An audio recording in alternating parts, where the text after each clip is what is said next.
दौलत जमा करने में चाइना को महारत हासिल है। 1980-90 में चाइना का पर कैपिटा इनकम मात्र 200 से 300 डॉलर हुआ करता था। आज करीब करीब 12,000 डॉलर हो चुका है। दुनिया के जितने भी औद्योगिक देश हैं, इंडस्ट्रियल कंट्रीज हैं, जैसे अमेरिका है, जापान है, जर्मनी है, ये तीनों मिल करके पूरी दुनिया का 30% इंडस्ट्रियल प्रोडक्ट वहाँ पर होता है। और चाइना अकेले 30% कर रहा है। आप इसे अंदाज लगा लीजिए। पूरी दुनिया में जितने भी इंडस्ट्रियल गुड्स बनते हैं, वस्तुएं बनती है इंडस्ट्री में, उसका करीब करीब 50% अकेले चाइना पैदा करता है। और ये भी सच है, आज पूरी दुनिया में सबसे बड़ा जो एक्सपोर्टर है वो चाइना है। और अमेरिका भी है सबसे बड़ा, लेकिन इंपोर्टर है।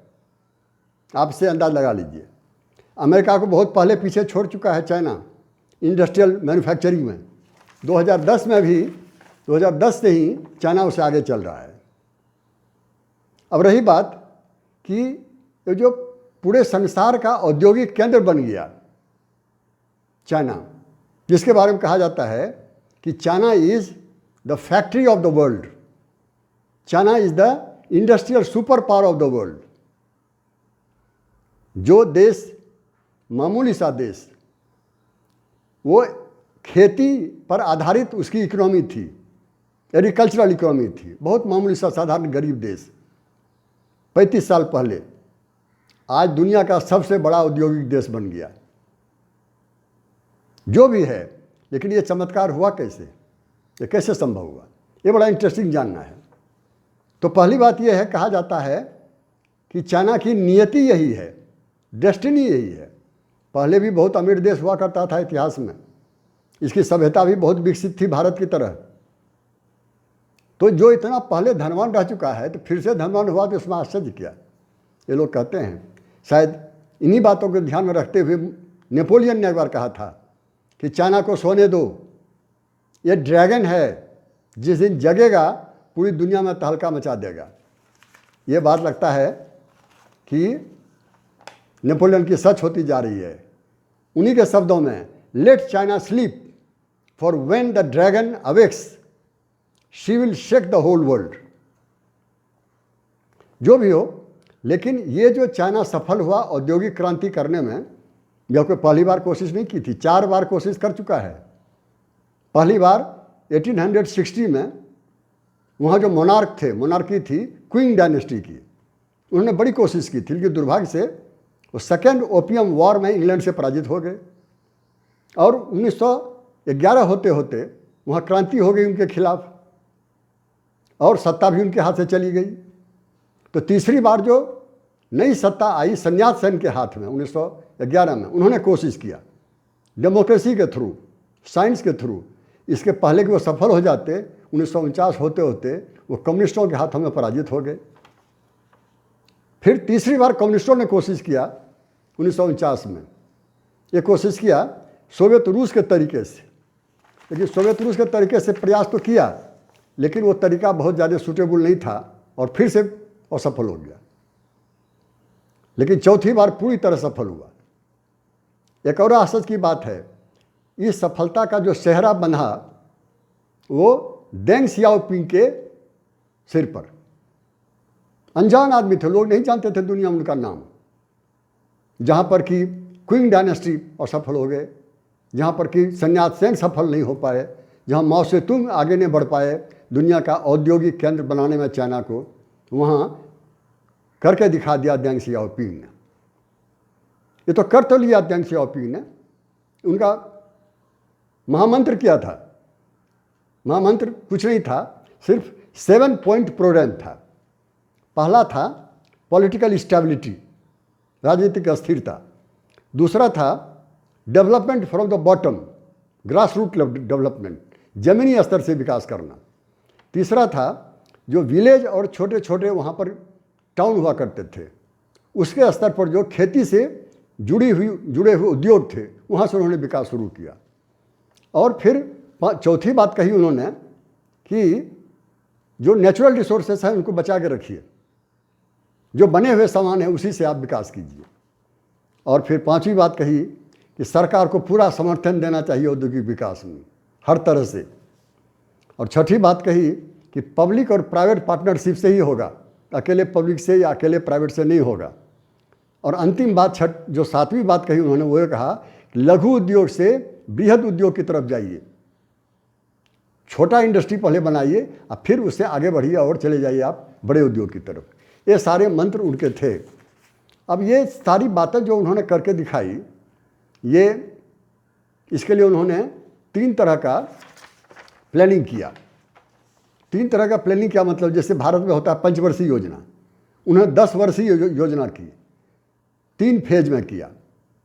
तो 3 फेज में जो 10-10 साल का किया हुआ था, पहला था 1978 से लेकर के 1988 तक का, इसको कहा जाता है प्रोटो इंडस्ट्रियलाइजेशन। प्रोटो इंडस्ट्रियलाइजेशन मतलब हुआ छोटे छोटे उद्योग से ही शुरुआत उन्होंने की और इतना बड़ा रूरल लेवल पर, गांव के लेवल पर, शहर से दूर इतना बड़ा रिवोल्यूशन कर दिया कि लोगों को विश्वास ही नहीं हुआ कि मिरेकल हो सकता है सिर्फ 10 साल में। फिर दूसरा फेज जो शुरू हुआ वो 1988 से 1998 तक, इस 10 साल में मीडियम तरह के जो इंडस्ट्री हैं, टेक्सटाइल का, फर्नीचर का, टॉयज़ का, खिलौने का, इस सब को विकास किया। और अंतिम बार जो किया, बड़े बड़े उद्योगों का विकास किया, बड़े बड़े सामान जो उद्योगों में बनते हैं उसके लिए विकास किया। ये 3 फेज में इतनी बड़ी महारत हासिल की चाइना ने। लेकिन कहा जाता है कि आखिर सफलता तो मिली, लेकिन कौन सा फैक्टर्स था जो सपोर्ट कर रहा था इसको, ऐसे कैसे हो जाएगा। तो कहा जाता था उसके भी करीब 5-6 फैक्टर्स हैं। पहला उसमें कहा गया है कि जो मजदूरी थी बहुत कम था, लो कॉस्ट लेबर। दूसरा था इकोसिस्टम जो औद्योगिक विकास के लिए ज़रूरी है वो बहुत स्ट्रांग था वहाँ पर। तीसरा था रेगुलेटरी कंप्लायंस कोई ज़रूरी नहीं था, कोई उद्योग चलाते हैं उनको बार बार टोकने वाला कोई नहीं था, फ्री होकर के वो काम कर रहे थे। और चौथी बात जो थी, टैक्स बहुत कम था, वहाँ पर ड्यूटी बहुत कम लिया जाता था, तो वहाँ के लोगों को आमदनी ज़्यादा होती थी तो इंसेंटिव मिलता था। और पांचवी बात थी कि वहाँ की करेंसी जो थी बहुत कॉम्पिटिटिव थी। वो कभी कभी खुद क्या करते हैं, आज भी, अभी 2 साल 1.5 साल पहले किया है उन्होंने, फिर से अपनी करेंसी के भाव को खुद गिरा देते हैं, वैल्यू नीचे कर देते हैं। हालांकि WTO या पूरी दुनिया उसको अच्छा नहीं समझती है, इनको आलोचना करते हैं, फिर भी ये करते रहते हैं ताकि सामान का भाव उनका कम रहे और दुनिया में वो सामान बेच सकें हर जगह पर जा करके, क्योंकि आखिर पूरी दुनिया का सबसे बड़ा एक्सपोर्टर चाइना ही है आज। और अंतिम बात है कि वहाँ जो सप्लाई चेन है, दुनिया का सबसे बेहतरीन सप्लाई चेन है। सप्लाई चेन का मतलब है लॉजिस्टिक फैसिलिटीज़। वहाँ पानी के जहाज़ हैं सामान को कहीं भी ले जाने के लिए, बड़े बड़े सड़क हैं, बड़े बड़े ट्रक हैं, बड़े बड़े स्टोर हैं सामान रखने के लिए, बिजली के बड़े बड़े बिजली का विकास बहुत अधिक किया है उन्होंने। ये सारी फैसिलिटी उन्होंने दी है वहाँ पर उद्योग के विकास करने के लिए, और यही सब कारण है कि ये चमत्कार वहाँ संभव हो सका है। ये सारी बातें सच है, लेकिन एक और सच है, और वो आज का सच ये है, चाइना का औद्योगिक विकास नीचे जा रहा है, डिक्लाइन कर रहा है। पिछले 7-8 साल से 10 साल से उसका जो GDP का जो आगे बढ़ रहा था, डबल डिजिट में हो रहा था, कभी 10%, 12%, 14% भी वहाँ का GDP आगे बढ़ा, विकास हुआ। आज वो सिंगल डिजिट में आ गया है, 7%, 6%, यहाँ तक कि 5% का GDP हो रहा है उनका। जाहिर है उनका विकास नीचे गया है। उनका जो करेंसी है वो पूरी दुनिया के आक्रमण का केंद्र बनता जा रहा है, परेशानी पैदा करता जा रहा है। और तीसरी बात कि वहाँ पर करप्शन बहुत ज़्यादा बढ़ रहा है, क्राइम भी बहुत बढ़ रहा है, पॉल्यूशन तो बढ़ ही रहा है, स्कैंडल बड़ा बड़ा हो रहा है वहाँ पर। और जो सामान का जो स्टैंडर्ड है, लो क्वालिटी का सामान वहाँ बन रहा है। क्लास डिस्क्रिमिनेशन हो रहा है, आपस में मजदूरों से भिड़े हुए हैं। जो वहाँ पर फाइनेंशियल इंस्टीट्यूशन है वो मॉडर्न टाइप के नहीं हैं, जो रेगुलेटरी इंस्टीट्यूशन है वो भी मॉडर्न टाइप के नहीं हैं, लीगल सिस्टम भी मॉडर्न नहीं है। तो नतीजा क्या होता है कि किसी को न्याय चाहिए, अन्याय हो रहा है तो किससे मांगेगा। सारे कम्युनिस्ट पार्टी के ही वहाँ पर जज हैं, सारे कम्युनिस्ट पार्टी के वकील भी हैं, तो कौन न्याय देगा उनको। तो मॉडर्न चाहिए। ये मॉडर्न तभी संभव है जब वहाँ पर डेमोक्रेसी होगा, तो इसे नहीं है। और उससे भी बड़ी बात यह है कि जियोपॉलिटिकल जो प्रेशर उस पर है, उसके चलते जो रिएक्ट कर रहा है वो बहुत गलत कर रहा है। नतीजा क्या हुआ है? जितने भी पड़ोसी देश हैं, दुनिया का सबसे अधिक पड़ोसी देश चाइना को ही है। 14 पड़ोसी देश है ज़मीन पर और पानी में है 6-7। ये 21 देशों में से सबके साथ उसका झगड़ा चल रहा है, दूसरे की ज़मीन हड़पना चाहता है। रसिया का भी, रूस का भी, जो सबसे बड़ा फ्रेंड उसका है। अमेरिका जो एक ज़माने में उसका राइवल हुआ करता था, पहले तो दोस्त था, फ्रेंड, बाद में राइवल हो गया। आज अमेरिका का जो पब्लिक ओपिनियन है वो ये समझता है कि अब वो राइवल भी नहीं रहा, अब वो एनिमी हो चुका है, दुश्मन हो चुका है। एक साथ इतने लोगों से झगड़ा शुरू कर देना ये कोई अच्छी बात नहीं होती है। इसका असर उसके औद्योगिक विकास पर भी पड़ रहा है। साथ ही जो WTO है, वर्ल्ड ट्रेड ऑर्गेनाइजेशन, उसके रूल को ये मैनिपुलेट कर रहा है। यहाँ तक कि यूएनओ का जो रूल है उसको भी मैनिपुलेट कर रहा है। नहीं तो चाइना इंडिया के खिलाफ जो टेररिस्ट यहाँ लड़ रहे हैं उसको वहाँ वो मदद दे रहा है। ये कैसे हो सकता था? इंडिया का जो मेंबरशिप था इंटरनेशनल बॉडी में, वहाँ उसको रोक रहा है इंडिया को। ये सारा मिसयूज होने का, मैनिपुलेट करने का ही कारण है। और अब तो बल्कि वहाँ का जो मार्केट है USA का, अमेरिका का, जैसे मान लीजिए वॉलमार्ट सबसे बड़ी कंपनी है जो चाइना से बहुत सारा सामान मंगाता था। आज उसने डिसाइड किया कि हम चाइना से सामान नहीं मंगाएंगे, खुद ही अपना सामान बनाएंगे और खुद अपना हम बेचेंगे, वहीं स्टोरेज करेंगे। ये चाइना से तंग आ चुके हैं उनकी आदत से और उनके कल्चर से। तो ये मैं नहीं कह रहा हूँ, न कोई अमेरिकन कह रहा है ये बात।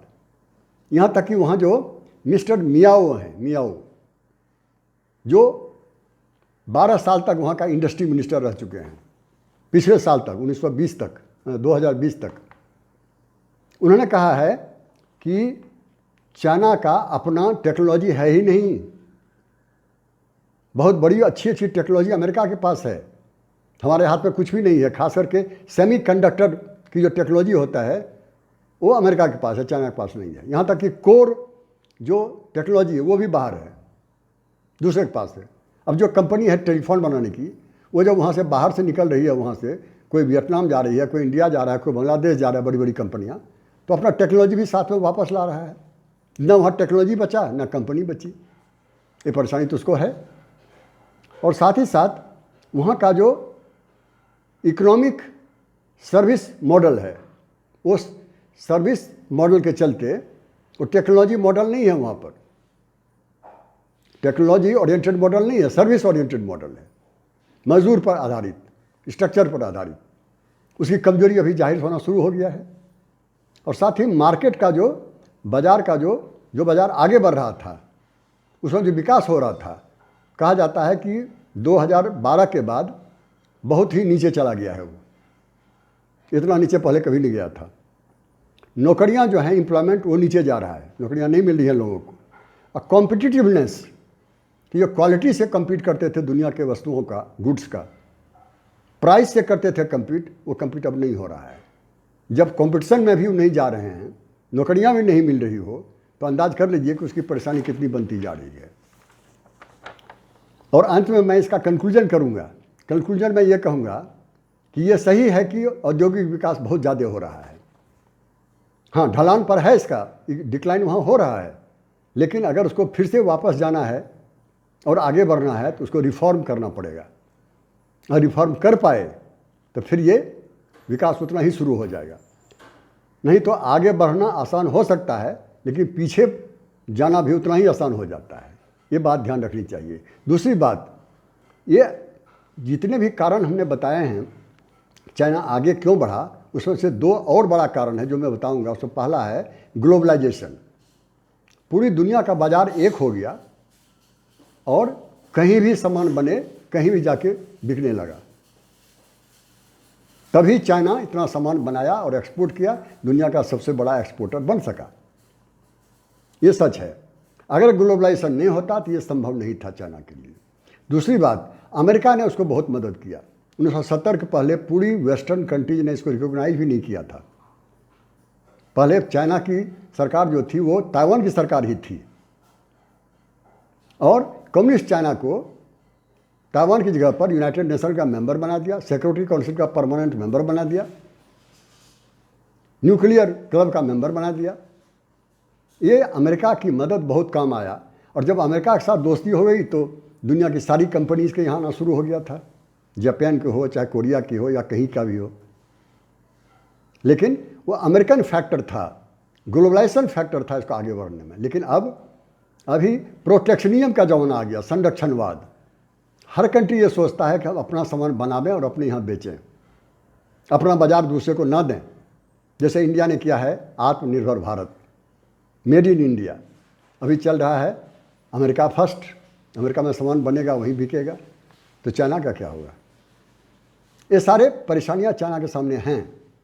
और चाइना के बगल में जो पैसिफिक इंडिया पैसिफिक जो वहाँ पर है जगह, जहाँ पर कि क्वाड बना हुआ है, एक संगठन बना है पार्टनरशिप का, जैसे अमेरिका है उसमें मेंबर, इंडिया है मेंबर, ऑस्ट्रेलिया है मेंबर और जापान है। बहुत बड़ी ताकत उभर गई है चाइना के खिलाफ। वो इसलिए कि चाइना ने खुद ही परेशानी पैदा किया है, तो उसका सामना वो कैसे कर पाएंगे? रसिया जो उनका मित्र है वो भी कमज़ोर है। अगर चाइना को आगे बढ़ना है उद्योग में, चाइना को आगे बढ़ना है जियो पॉलिटिक्स में, चाइना को आगे बढ़ना है, तो चाइना को फिर से रेपुटेशन वापस करना पड़ेगा, विश्वसनीयता बनानी पड़ेगी। नहीं तो बड़ी काया में छोटा मन नहीं चलता है। आपका स्ट्रक्चर बहुत बड़ा हो और व्यवहार बहुत खराब हो, नहीं चल पाएंगे। और अंदर की परेशानी भी बहुत है वहाँ पर। जिंगजियांग में मुसलमानों के साथ उसको क्रश कर रहे हैं, तिब्बत में यही परेशानी है, हांगकांग में यही कर रहे हैं, ताइवान में भी यही परेशानी है। इतनी परेशानियों के साथ जीने वाला देश कैसे आगे बढ़ेगा? जो परेशानी आसानी से दूर कर सकते हैं। इन्हीं सारी बातों के बाद मैं अपनी बात समाप्त करूंगा। Thank you so much to every one of you.